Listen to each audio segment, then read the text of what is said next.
먼저 섀도우에서 베이스 컬러를 찾아보도록 할게요. 펄감이 없고 튀지 않는 이 색상을 이용해서 깨끗하게 눈매를 한 톤으로 정리를 해볼 거예요. 손등이나 또는 거울에서 양 조절을 하고요. 아이홀 부분을 넘어가지 않는 선에서 팁브러쉬를 이용해서 펴주게 되는 거죠.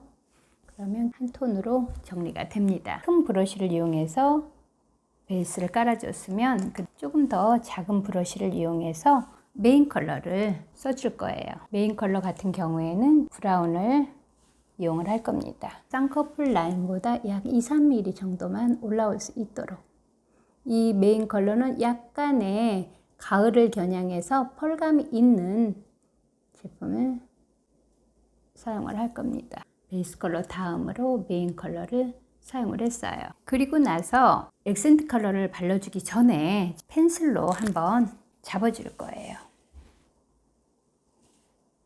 펜슬로 잡아줄 때에는 이 눈매의 삼각존 있죠? 여기 이렇게 이 삼각존에서 먼저 어디만큼 위치를 할 것인지 잡아주세요.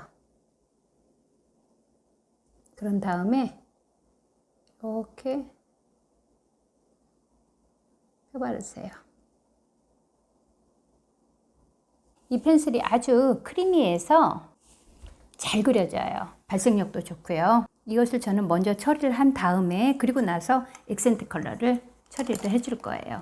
액센트 컬러는 조금 더 브러쉬가 작아졌죠. 비교를 해보면요. 이게 베이스, 그 다음에 이게 메인, 이게 액센트. 점점 브러쉬가 작아지죠. 그 다음에는 가장 딥한 컬러.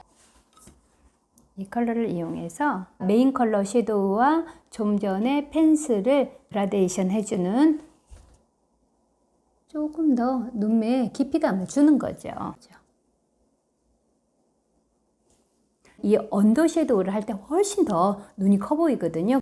좀 전에 그 메인 컬러를 눈 언더에다가 해주는 거죠. 그런 다음에 이 액센트 컬러 있죠?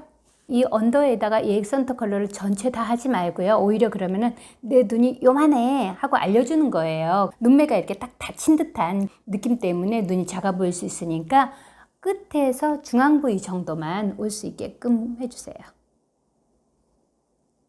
약간 눈 끝에 눈매를 터준다라는 생각으로 거기를 딱 닫히지 않게 그렇게 처리를 해줍니다. 자, 그리고 나서 가을에 그 올리브색 쓰는 걸 좋아하거든요. 아주 가을가을한 그런 느낌을 살릴 수 있어서 좋더라고요.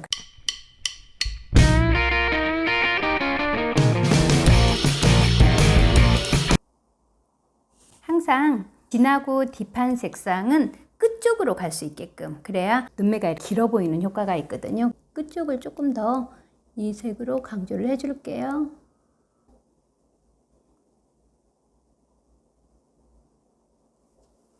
요즘 이런 데에다가 이렇게 하이라이트 안 하는 추세예요. 예전에는 꼭 해줬었거든요. 이 하이라이트 컬러를 이용해서 이 뼈가 도드라져 보이면 좀 나이가 들어 보여서 요즘 안 하는 추세예요. 촉하고 감성적인 눈을 표현하고 싶어. 흰 색상은 추천하지 않아요. 흰 색상은 반사가 돼가지고 번쩍번쩍하면서 오히려 눈을 좀 작아 보이게 하는 그런 단점이 있으니까 연한 핑크나 또는 연한 베이지나 또는 아이보리나 이런 걸 이용해서 이 눈 앞머리에서 중간 정도로 이렇게 처리를 해주시면은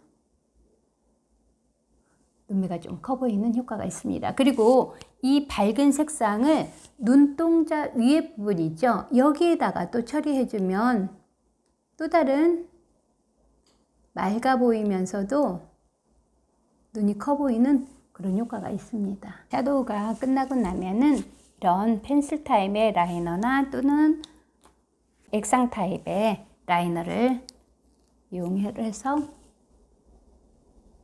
눈매를 조금 더 선명하게 잡아주는 거죠.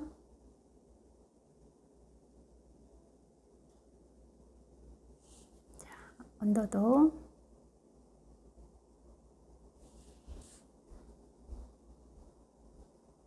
앞머리. 그 눈매를 길어 보이게 하기 위해서 이 앞머리에다가 라이너를 앞쪽으로 당겨서 그리는 예를 볼 수 있는데요. 당분간은 효과 때문에 눈이 길어 보이는 그런 걸 볼 수 있는데, 시간이 지나면 우리가 이렇게 눈을 그대로 고정하고 있는 게 아니잖아요. 이렇게 깜빡거리기 때문에 그 부분이 이렇게 지저분해져서 저는 이렇게 앞으로 많이 당기는 걸 이렇게 권하진 않아요. 그러니까 여기까지 이렇게 밖으로 나올 정도까지는 아니더라도 앞에 부분하고 쭉 붙여서 연결감 있게 붙인 다음에 여기 삼각존에서는 이렇게 좀 약간 텐션을 준 다음에 이렇게 처리를 해주시면 훨씬 더 눈매가 크게 보여지는 거죠. 이제 섀도우가 끝나고 나서 아이라인까지 끝났죠. 그 다음에는 마스카라를 이용한다던가 또는 속눈썹을 붙여줘서 눈매를 조금 더 강조해 보도록 하겠습니다. 뷰러를 사용을 할 때에는 이런 부분이 좀 깨끗해야 돼요. 오래 사용을 한 경우에는 이 고무 바킹이 여분으로 들어있죠. 그걸 좀 바꿔주고, 그리고 쓰고 난 다음에는 항상 이렇게 티슈 같은 걸로 이렇게 집어넣어서 눌러주면 이렇게 지저분한 게 닦아지기도 해요. 눈썹을 잡은 상태에서 살짝 들으세요. 그래야 잘못 눈썹 집어가지고 한 번씩 실수한 경험들이 있을 거예요.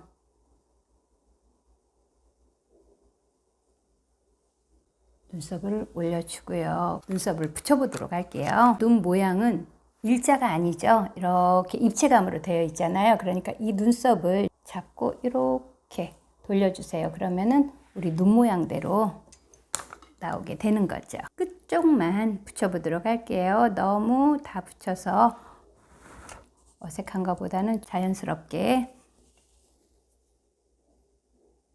자, 눈썹을 붙여주고 난 다음에 본인의 눈썹과 이 인조 눈썹이 뜨지 않도록 마스카라로 좀 잡아줘야 되겠죠?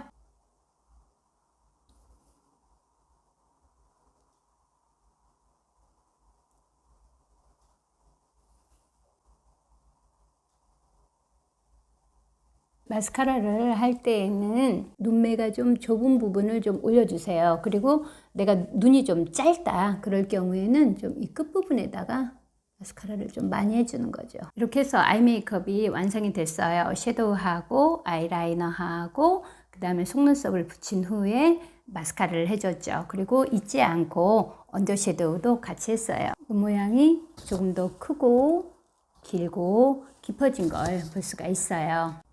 이렇게 해서 양쪽 두 눈을 모두 끝내봤습니다.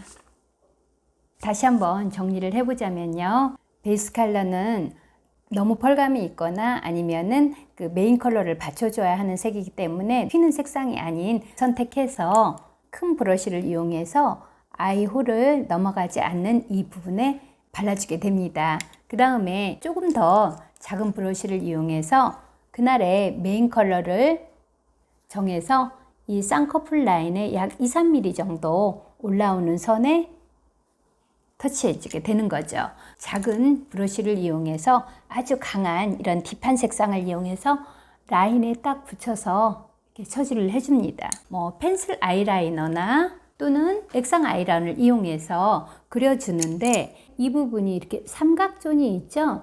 이 삼각존까지 좀 빼주는 게 훨씬 이 라이너나 액센트 컬러를 이용해서 그 긴 눈매를 표현을 해주게 되는 거죠. 그리고 난 다음에 라이너를 그려주고요. 뷰러를 이용해서 눈썹을 올려주고 난 다음에 속눈썹을 붙이거나 또는 마스카라를 이용해서 마무리를 해줍니다. 이때 여러분들 빼놓지 않고 해야 하는 게 메인 컬러를 언더 섀도우에다가 전체적으로 살짝 발라주는 거예요. 그리고 나서 눈끝 쪽은 액센트 컬러를 이용해서 눈매를 터준다 라는 생각으로 이 끝에서 중앙 부위 정도만 오게 됩니다. 그리고 펄감이 있는 아이보리나 연한 베이지나 또는 핑크나 이런 것들을 이용해서 앞부분에서 중앙 부위까지 처리를 해주면 선명하고 또릿한 그런 눈매가 되는 거죠.